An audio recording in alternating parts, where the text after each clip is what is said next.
দাদা কোথায় চলে গেছো? পাখির কোনো আপডেট নেই, কোনো ভিডিও দিচ্ছ না পাখির। আসলে আমি কোথাও গেছিলাম সত্যি সত্যি, সেই জন্যই ভিডিওগুলো দেওয়া হচ্ছিল না। তো আবার নতুন মাসে নতুন করে শুরু করব। আর কোথায় গেছিলাম ঘুরতে, চলো আজকে তোমাদের সাথে সেটাই শেয়ার করছি। তার আগে আমি তোমাদের সবার কাছে ক্ষমা চেয়ে নিচ্ছি, এতদিন ধরে তোমাদেরকে পাখির কোনো আপডেট দিতে পারিনি, কারণ আমি নিজেই বাড়িতে ছিলাম না, সেই জন্য ভিডিও করে ওঠা হয়নি পাখি। তাহলে চলো আমার সাথে আজকে ঘুরে নাও, তারপরের থেকে আবার নতুন করে ভিডিও দেওয়া কিন্তু আমি শুরু করে দেবো। নমস্কার বন্ধুরা, আমি অভিষেক মদক রুদ্র, তোমরা দেখছো অভিষেক মদক রুদ্র ব্লগ। আর সকাল সকালে এই যে ট্রেন দিয়ে শুরুটা করলাম, আসলে কলকাতা পর্যন্ত আমরা চলে গেছিলাম রায়গঞ্জ থেকে, তারপরে সেখান থেকে আবার নতুন করে ট্রেন ধরে আমরা কিন্তু যাচ্ছি পুরী ঘুরতে গিয়েছিলাম দেখেই কিন্তু কোনো রকম ভিডিও আসছিল না। যারা বাংলাদেশ থেকে প্রতিনিয়ত আমার ভিডিও দেখো কিন্তু এখনো ইন্ডিয়ায় এসে পুরী ঘুরে আসা হয়নি, তাহলে চলো আমার সাথে আজকে দিনটা ঘুরে নাও। আমাদের পুরী পৌঁছাতে রাত্রি হয়ে গেছিল, সেই জন্য সেই দিনটা তো আর ঘুরতে পারিনি। পরের দিন সকালবেলা হোটেল থেকে দেখো একদম সমুদ্রটা দেখা যাচ্ছে, কি সুন্দর লাগছে তাই না? আমরা একদম সমুদ্রের কাছাকাছি রুমটা নিয়েছিলাম যেন খুব মজা করতে পারি সমুদ্রে গিয়ে। কোনো রকম রাত্রিটা কাটিয়ে সকাল সকাল কিন্তু আমরা বেরিয়ে পড়েছি সমুদ্রে যাওয়ার জন্য। ঠিক 6টার সময় কিন্তু আমরা সমুদ্রে পৌঁছে গেছি। আমরা তো গেছি একবারে গরমের মধ্যে পুরীতে ঘুরতে, আর এই সময় একেবারেই গরমের মধ্যে যাওয়া উচিত না পুরীতে, কিন্তু আমরা তাও কি করবো, এই সময়টায় ছুটি পেয়েছি তাই এই সময়টা ঘুরতে বেরিয়ে গেছি। চারিদিকে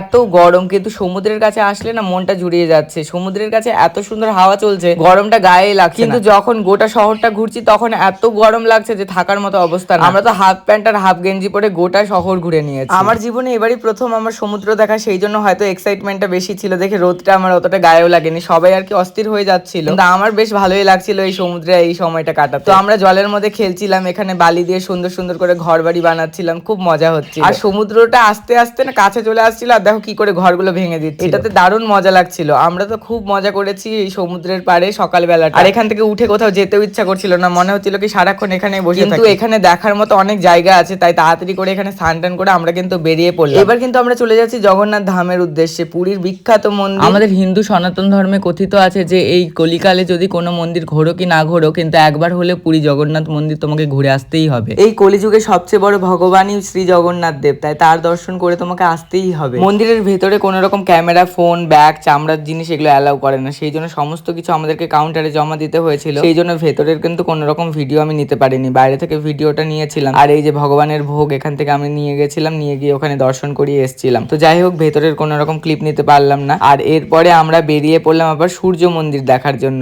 আমাদের ইন্ডিয়ায় যে সমস্ত হিস্ট্রি বই আছে তার মধ্যে কিন্তু এই সূর্য মন্দিরটারও উল্লেখ আছে, তার সাথে সেখানকার কিছু ছবিও কিন্তু দেওয়া আছে। তো ছোটবেলা থেকে এরকম একটা জিনিস দেখে এসেছি, তাই বড় হয়ে ভাবলাম যে সেই জিনিসটা সচক্ষে দেখা একবার হোক। এত গরম এখানে, সেই জন্য তাড়াতাড়ি নেমে আগে ডাবের জলটা খেয়ে নিচ্ছিলাম, কারণ শরীরটা খুবই খারাপ লাগছিল। আর এখানে সূর্য মন্দিরের চারপাশে এত দোকান, প্রতিটা দোকানে এখানকার ট্র্যাডিশন অনুযায়ী যে সমস্ত জিনিস এখানে বিখ্যাত সেই জিনিসগুলো কিন্তু বিক্রি হচ্ছে। মন্দিরের চারপাশটা ওই দোকানগুলোতে ভরা। তো পরে আমরা ভাবলাম যে আগে মন্দিরটা দর্শন করে নিই, তারপরে যাওয়ার সময় অনেক জিনিস কিনে নিয়ে যাবো। তো মন্দিরে এখানে টিকিট সিস্টেম, তো টিকিট কাটার জন্য কিন্তু আমরা কাউন্টারে চলে গেছিলাম। এখানে অনলাইনে নিলে প্রতি টিকিটে 5 টাকা করে কম নিচ্ছিল। এখানে কিছু কিউআর দেওয়া আছে, সেখান থেকে স্ক্যান করে কিন্তু টিকিট করতে হচ্ছিল। তো দাদারা এদিকে টিকিট করছিল, আর আমি না কিছু গাছ দেখছিলাম। তারপর কাছে গিয়ে দেখি এমা এগুলো তো কাজুর গাছ, আর গোটা গাছটা ভরে দেখো কি সুন্দর কাজু হয়ে আছে। যাই হোক, এগুলো দেখতে দেখতে কিন্তু আমাদের ভেতরে যাওয়ার সময় হয়ে গেছিল, তাই আমরা ভেতরে ঢুকে যাচ্ছিলাম। এখানে ঠান্ডার সময় আসাটাই বেশি ভালো, আমরা গেছিলাম গরমের টাইমে ঘুরতে। দেখো কিরম রোদ্রু, এত বেলা হয়ে গেছে তাও রোদ কমে না। আর ভিতরে ঢুকে আমরা তো একেবারে অবাক হয়ে গেছি, দেওয়ালের মধ্যে এত সুন্দর সুন্দর কারুকার্য, সব কিন্তু পাথর কেটে বানানো। একটা মন্দির বানাতে কত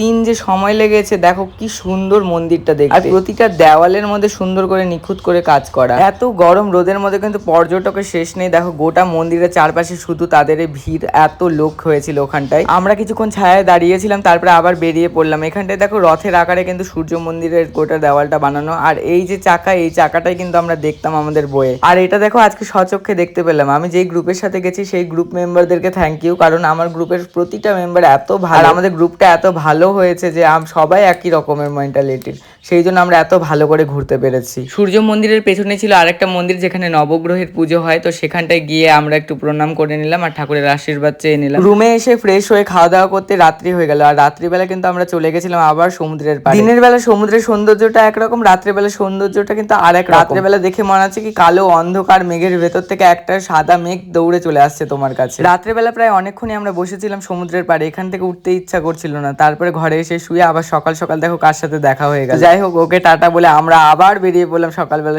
সমুদ্র ছাড়া থাকতেই পারছি না, এরকম একটা ব্যাপার হয়ে গেছে যে সমুদ্রের কাছেই বারবার যেতে ইচ্ছা করছে। তো সকালবেলা আবার চলে আসলো। আগের দিন আমরা যখন স্নান করেছিলাম তখন এতটা ভিড় ছিল না, কারণ ভোরবেলার দিকে এসেছিলাম। আর পরের দিন আমরা এসেছিলাম একটু বেলা করে, সেই জন্য এখানটায় দেখেছো কত লোক ভিড় করে। সমুদ্রে গেলে সকাল সকাল যাওয়াটাই বেশি ভালো। আর এই যে ওরাও খেলাধুলা করছে এখানটায় সব মিলে, তো সবাই মিলে এখানে খেলাধুলা করছে, আনন্দ করছে। তো আমরা এখানে এসেছিলাম বিশেষ করে এই যে আমার এই স্টুডেন্ট নিকিতার জন্মদিন ছিল, তো নিকিতার জন্মদিন সেলিব্রেট করার জন্য।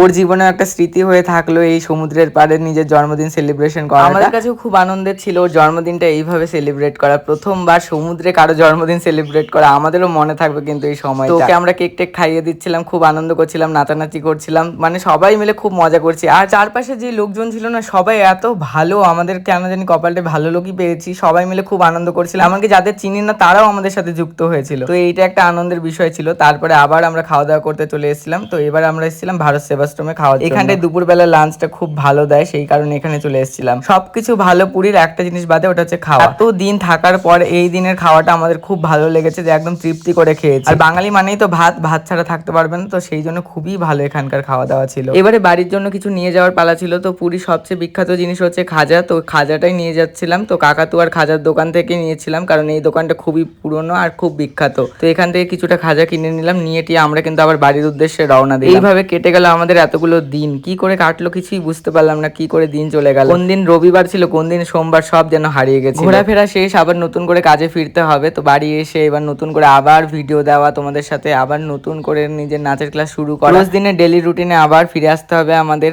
তো দেখা হবে আবার নতুন নতুন ব্লগে তোমাদের সাথে। আজকের এই সুন্দর ব্লগটা এখানে শেষ করলাম। তোমরা সবাই ভালো থেকো, সুস্থ থেকো। আর যারা আমাকে মেসেজ করেছো তোমাদেরকে থ্যাংক ইউ, যে আমাকে মনে রাখার জন্য, আমার ভিডিওগুলো দেখার জন্য।